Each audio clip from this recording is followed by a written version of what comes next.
Hey everybody, it's me Shane, and I'm here to give you a little bit of MCU TV and movie news. So I'm just gonna go ahead and just get right into it. There's several stories that have come out over the past week or so, and I guess I was just kind of waiting just to let things pile up and just see what's going on. And the first thing I will address from Deadline is that Marvel has found their Miss Marvel and a new coming actress. Her name is I'm just gonna assume that it's Iman Vellani. She is Canadian, half Pakistani, Muslim. From what I've been able to look up, she's 18 years old. So I'm gonna get into with each of these. I have three different stories. I'm just gonna get into some specifics and my thoughts on them. Um, really doesn't have any filmography. Like I said, she's new and has no social media presence at all. So that's very interesting. And when interviewed one time, she actually said that she is all about, that's what said, all about diversity, which, you know, people that are from Gen Z, the generation after us millennials, they tend to, be all about diversity. I mean, most of them only remember having, a black president for 8 years and the current person who's in office. So they're going to be all about inclusivity and a lot of things like that. Uh, One of the things that's kind of a double-edged sword is that this is going to be her first big gig, and no one really knows if she's going to move from Canada to the United States to further her acting career.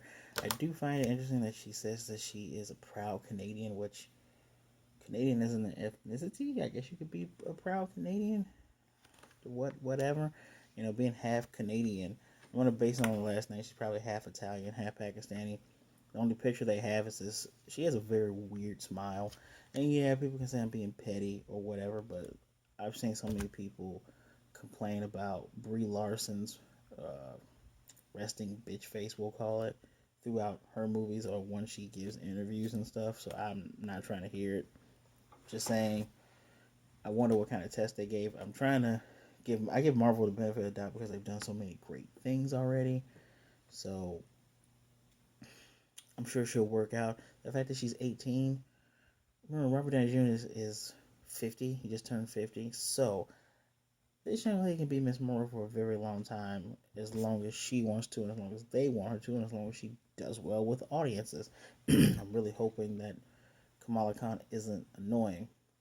I'm from the era where Miss Marvel was Carol Danvers. That's my Carol Danvers. So it's interesting to see what's gonna come about of this newer Miss Marvel, this newer generation, right? And she kind of reminds me of Tom Holland because Tom Holland was a relative unknown when Sony had decided to pick him and they moved forward with the movies. I'm sure she's probably going to do very well. It also leaves the question about what will happen with Tom Holland Spider-Man. Will Spider-Man die like in the Ultimates comic books? Because Kamala Khan has a closer relationship with Miles Morales as Spider-Man. If you guys have read the Champions comics that have younger from the past Cyclops, uh, Nova, Sam, who's the young Nova.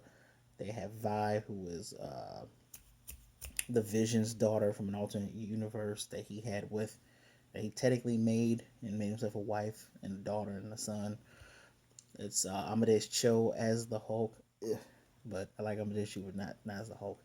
And there's Miles Morales and there's Kamala Khan and there is Ironheart, Riri Williams, and there is not Hank Pym. There's Hope. Hope Van Dyne is actually part of that, but in the comics she's younger. So they could be building up to a Champions thing. They could just go ahead and just say, you know what, she can be part of the Young Avengers. Although I believe she'll probably be in that second generation because we already know Kate Bishop is coming. We already have an idea about America Chavez showing up during the Multiverse of Madness, the Doctor Strange movie. They kind of confirmed that she'll be in there.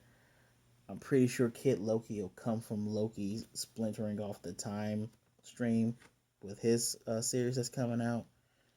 So she'll probably be that second wave. She'll probably lead the champions. Uh, Fun fact: in the 80s and 90s, Iceman was part of the Champions. They had this nice little small group called the Champions. So Marvel has a lot they can pick from with this.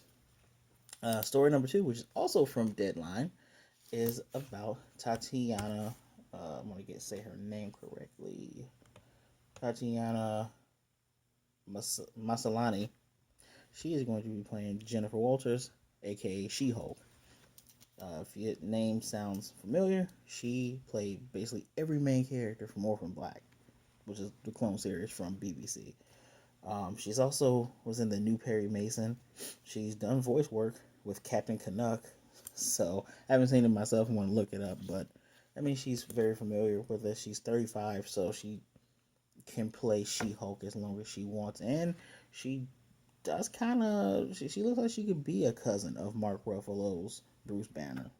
So that is very interesting. Today, I have really no trepidations about them picking. This is a very high caliber actress. You know, she has 7 awards from being in Orphan Black. That's a big accomplishment.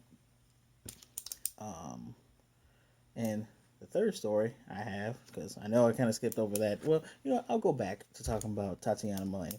One of the things I had thought about earlier on was will she end up doing a Gal Gadot kind of thing? Gal Gadot didn't put on any muscle mass, didn't put on any weight to play Wonder Woman, which some people still say it leads to them finding it hard to believe that she's strong and can do all these things. I'm fine with Gal Gadot. She's charming. She pulls the role off. It's fine. I do wonder which She-Hulk they're gonna go with, because She-Hulk in the comics was Jennifer Walters turning into She-Hulk, who was all about being a strong woman. She's a lawyer, so she's brilliant. Um, she's hardworking. When she becomes She-Hulk, she's more confident and more sure about herself. She-Hulk was a pretty big sex symbol, if I can say so myself. In the 80s, she was a pretty big sex symbol. But the thing about it is, she was also competent and strong.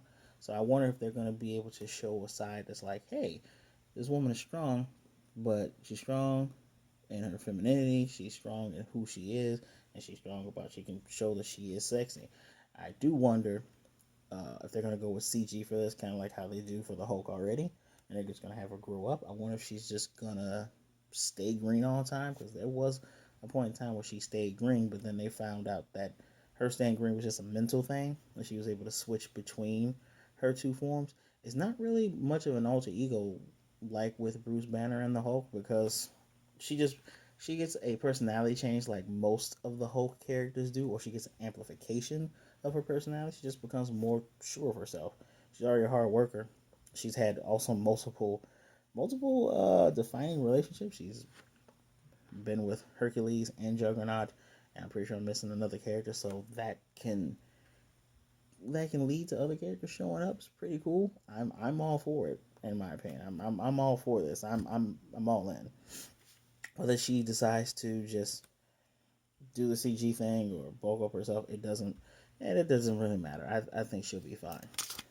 Now, our third story is something that has come out just not even that long ago, 6 days ago, that Spider-Man 3 is going to have Jamie Foxx coming back as Electro. Excuse me. And another story that came out a couple of days ago is that he will not be blue. So, for those of you who have not seen any other Spider-Man films outside of the MCU one or the Tobey Maguire ones, in Amazing Spider-Man 2, Jamie Foxx played Electro. More specifically, his version of Electro was just a race swapped version of the Ultimates Electro, who was blue. Now, I think one of the things that people are very happy about him not being blue, because typically black characters they're really not allowed to show their black faces, which is really sad. If you think about it, think about Princess and the Frog. I granted the story, she was gonna be a frog, but 95% of that movie, the black girl was a frog. There's a new movie about a black older man suddenly dying. He becomes a soul. The soul is a blue thing. Even Will Smith, when he was playing a spy opposite of Tom Holland, he was a pigeon the whole time. So that's a thing that a lot of people are going against, and I'm against it as well. We should start allowing more characters, whether they're CGI or actual people, just be black. And I'm okay with him not being blue. That just means that whatever costume he has on, the helmet has to reflect that gaudy 1960s. Electro had a giant mask that looks like a weird turkey kerzap that's on his face. So I expect him to do some type of helmet that'll kind of tie it all together. They did a great job with the Vulture. I was wondering how they were going to do Vulture and Mysterio.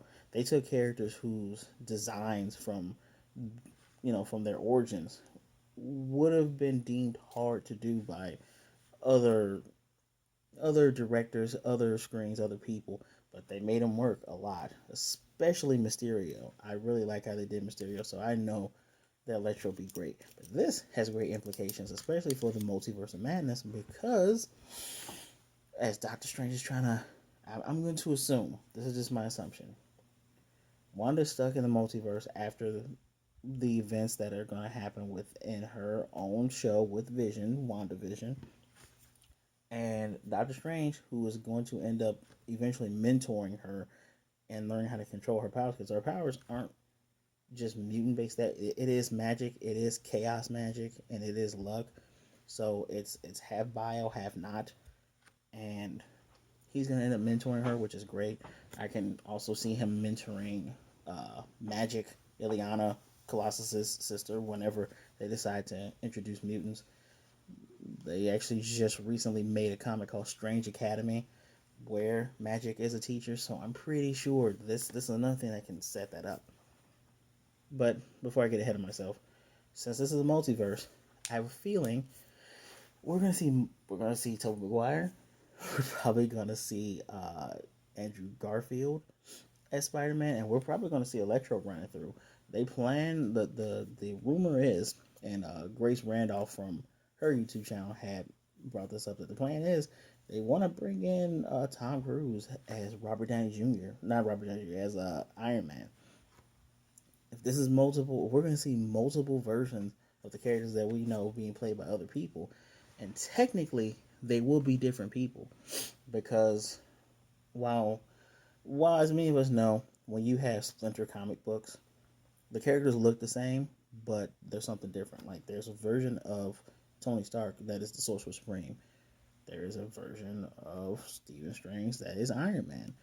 There's a version of Peter Parker that turned into the Lizard. That's from Gwen's, Ghost Spider Gwen's universe.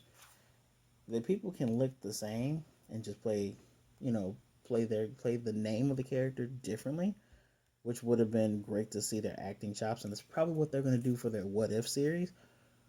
But I can see them trying to save a little bit of money, because you don't want to. If you bring back in Robert Downey Jr., you're still going to have to pay Robert Downey Jr.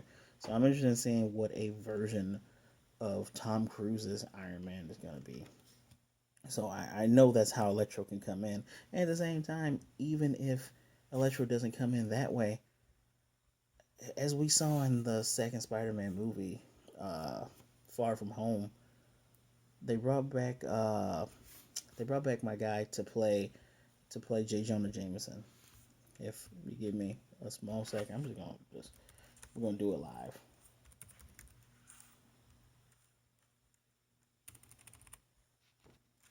J.K. Simmons.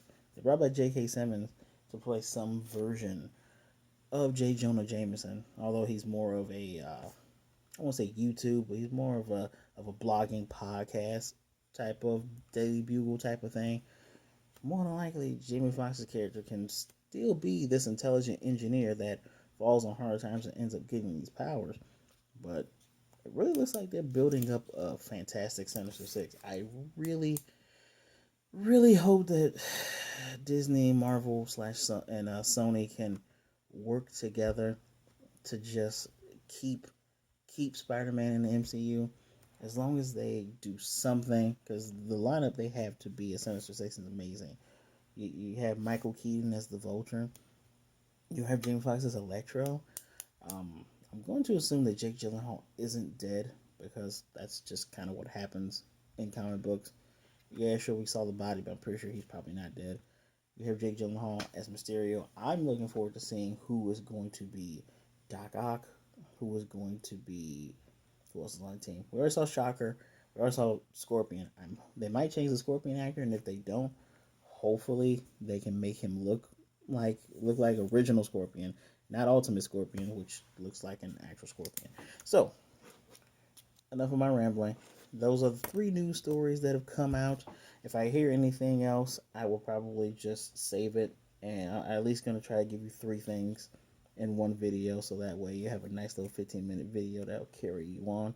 But these things seem really promising. I'm pretty excited about these casting things. I'm going to be cautiously optimistic about Iman. One thing I didn't mention is that having no social media presence is good and it's bad. I'll start with saying how it's bad. It's bad because you won't be able to hear any feedback. Feedback is really good whether people acknowledge it or not. And plus, since you said you're all about diversity, you can get your voice out there and speak up. I don't know if it's in Muslim culture to not have social media. I don't know. If anybody that's Muslim watching this, please comment down below. Let me know. But it's a good thing because now you won't have to listen to all the BS that goes on. I mean, as much as I didn't like the new Ghostbusters, think about the BS that people were sending to them that was unwarranted. You can dislike a movie, but you shouldn't go after the people that are just doing the job. Think about what happened with Marie Tran from the sequel series of Star Wars. She was getting so much hate that she got off. The social media is not kind to women in particular, so it's good that she's not on, but I find it pretty interesting.